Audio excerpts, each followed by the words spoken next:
میرے محترم دوستو، اللہ پاک نے انبیاء علیہ السلام کے سلسلے کو جاری فرمایا۔ ہر وقت ہر موقع پر انبیاء آئے، رشد و ہدایت کا پیغام لے کر آئے، اللہ کے بندوں تک لاتے رہے، ان کو گمراہی سے بچا کر ہدایت کی طرف تلقین کرتے رہے، رہنمائی کرتے رہے۔ ہر دور میں ہر موقع پر نبی آئے۔ خود قرآن حکیم کی سورۃ الرعد 13ویں پارے میں اللہ پاک نے پہلی رکوع کی، سورۃ الرعد کی پہلی رکوع کی آخری الفاظ وَلِكُلِّ قَوْمٍ هَادٍ، اللہ فرماتے ہیں ہر قوم، ہر خطے، ہر مقام، ہر بستی، ہر گاؤں کی طرف میں نے انبیاء بھیجے ہیں۔ کوئی خطہ اللہ کے نبیوں سے خالی نہیں رہا، ہر شہر میں نبی آیا ہے، ہر گاؤں بستی میں نبی آیا ہے۔ یہ اور بات ہے کہ بعض جو ضروری تھا اس امت کی رہنمائی کے لیے اللہ نے ان نبیوں کا تذکرہ قرآن میں کر دیا، اور جس کی ضرورت نہیں تھی اللہ نے اس کی حالات، واقعات، نام، تاریخ کو اللہ نے خفیہ رکھ دیا۔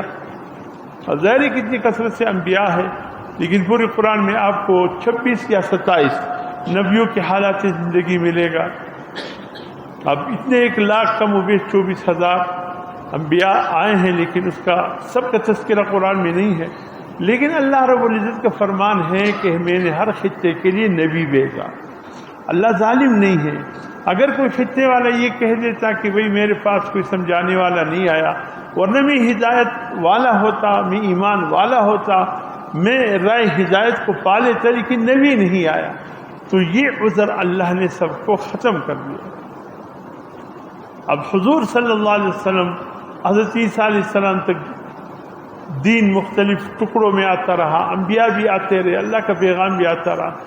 میرے محترم دوستو، کہیں اللہ پاک نے نبیوں کے ذریعے ہدایت کا پیغام چلایا، کہیں وحی کے ذریعے، کہیں الہامی کتب کے ذریعے، کہیں صحف کے ذریعے، لیکن اللہ کا پیغام اللہ کے بندوں تک آتا رہا۔ جو وقت گزرتا گیا، حضرت عیسیٰ علیہ السلام تشریف لائے، پھر اس کے بعد ایک طویل عرصہ جس کو زمان فترت کہا جاتا ہے، کوئی نبی کوئی رسول نہیں تھا۔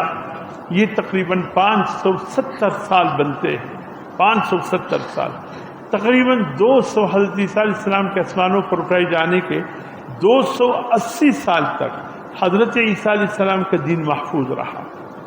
280 سال تک حضرت عیسیٰ علیہ السلام کے آسمان پر اٹھائے جانے کے بعد پھر ایک بدبخت یہودی بادشاہ تھا جو قسطنطنیہ کے علاقے میں اس کی حکمرانی تھی، اور قسطنطنیہ اس وقت نام تھا، پھر بعد میں اب تبدیل ہوا ہے، اس شہر کا نام ہے استنبول، یہ ترکی میں ہے۔ یہ اس کا سلطنت کا یوں سمجھ لیجیے کہ دارالحکومت تھا۔ حضور صلی اللہ علیہ وسلم فرماتے ہیں قسطنطنیہ شہر کا نام ہے، بعد میں تبدیل ہوگا، قرب قیامت میں یہ واپس قسطنطنیہ بن جائے گا۔ بہرحال 280 سال بعد یہ بدبخت جو یہودی تھا، بیس بدل کر اس نے عیسائیت کا لباس اختیار کیا، بیس اختیار کیا، اور پھر لوگ خوش ہو گئے، چلو ایک بڑے بادشاہ عیسائی بن گیا۔ اس نے جو لوگوں کو پیغام دیا، اس کے بعد سے دین عیسیٰ مسخ ہو گیا، اس بدبخت کی وجہ سے۔ جیسے دین اسلام میں بھی بعض بدبخت یہودی آئے، اسلام کا لبادہ اوڑھ کر، اسلام کا لبادہ اوڑھ کر، اور انہوں نے آ کر کہا ہم مسلمان ہیں، لبادہ اسلام کا تھا، لیکن انہوں نے علمان وہ خرافات شروع کی جس کے کوئی امتحان نہیں۔ ایک تو ملعون ابن ابی تھا، اللہ نے اس فتنے کو چلایا ہی نہیں، وہ حضور صلی اللہ علیہ وسلم کی زندگی میں تقریباً ختم ہو گیا، چند ایک رہ گئے تھے، بعد میں وہ مخلص مسلمان بن گئے یا ختم ہو گئے۔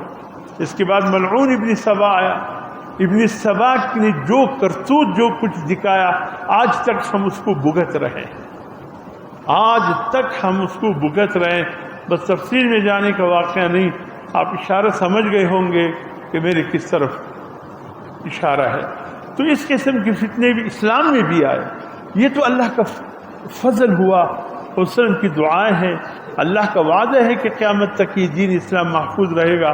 اللہ نے یہ دین اسلام کو محفوظ کیا، ورنہ ملعون ابن سبا کی طرح خوارج، فتنہ خوارج آیا، فتنہ معتزلہ آیا، فتنہ قدریہ آیا، فتنے کرامیہ آیا، فتنے روافظ آیا، کون کون سے فتنے نہیں آئے لوگوں کو بے ایمان بنانے کے لیے۔